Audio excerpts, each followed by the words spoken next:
Assalamualaikum warahmatullahi wabarakatuh. Saya Khairani Fitri dari kelas fase F2 akan menyampaikan tentang peristiwa-peristiwa yang berkaitan tentang Ahmad Subarjo.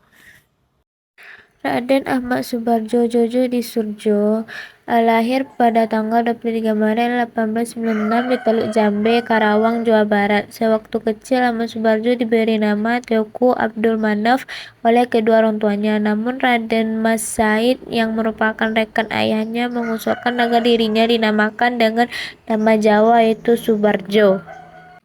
Beliau adalah putra dari pasangan Teuku Muhammad Yusuf dan Nuwardina.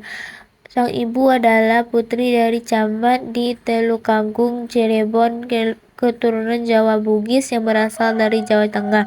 Sedangkan sang ayah merupakan keturunan bangsawan Aceh dari Pidi yang bekerja sebagai pegawai pemerintahan dengan jabatan Mantri Polisi di wilayah Teluk Jambe, Karawang. Kakek dari pihak ayahnya adalah seorang kepala pemerintah dalam Kesultanan Aceh yang memimpin sebuah wilayah setingkat kabupaten dan utama di wilayah Leung Putu.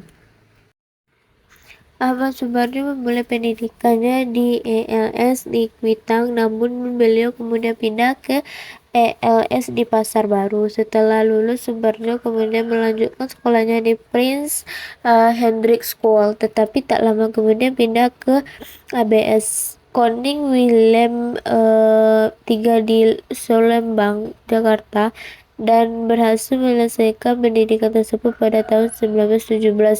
Pendidikan di HBS ini setara dengan pendidikan sekolah menengah atas atau SMA. Beliau kemudian melanjutkan pendidikannya di Universitas Leiden, Belanda, dan memperoleh gelar Master in the Rechten setara dengan sarjana hukum di bidang undang-undang tahun 1933.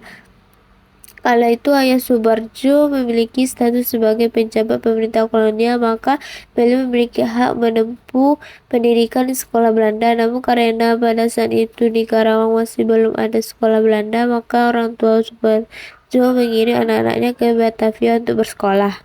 Sejak masih menjadi mahasiswa, Mas Subarjo sudah aktif mengikuti organisasi perjuangan kemerdekaan Indonesia seperti Jong Java dan Persatuan Mahasiswa Indonesia di Belanda. Pada Februari 1927, beliau menjadi wakil Indonesia pada persidangan antarbangsa Liga menentang imperialisme dan penindasan penjajah yang pertama di Brussels dan Jerman bersama Muhammad Hatta dan para ahli penggerakan. Saat kembali ke tanah air, Subarjo aktif menjadi anggota Badan Penyelidik Usaha Persiapan Kemerdekaan Indonesia atau BPPKI dan Panitia Persiapan Kemerdekaan Indonesia atau BPKI. Pada 16 Agustus 1945, tepat pukul 8, Subarjo menerima laporan dari sekretarisnya Mbah Sudiro bahwa golongan muda termasuk Soekarni, Charles Saleh, Wikana, serta beberapa tokoh lain menculik Soekarno dan Hatta untuk diasingkan di Rengas Dengklok. Penculikan ini dilakukan agar Soekarno dan Hatta tidak terpengaruh oleh Jepang, di mana golongan muda berusaha meyakinkan terkait menyerahnya Jepang terhadap sekutu.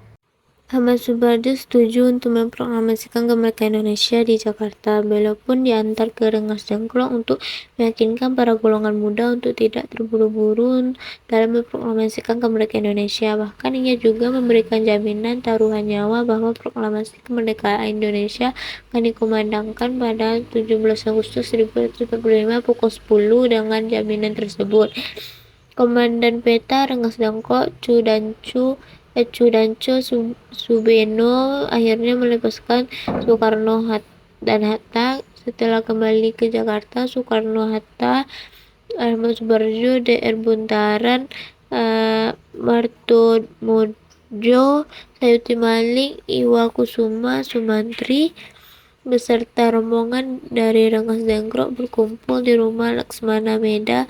Pada pertemuan ini, Ahmad Subarjo bersama Soekarno dan Hatta merundingkan dan menyusun naskah proklamasi. Selain itu, dari pertemuan meja bundar ini diputuskan juga bahwa proklamasi kemerdekaan akan tetap dilaksanakan tanpa persetujuan Angkatan Darat Jepang.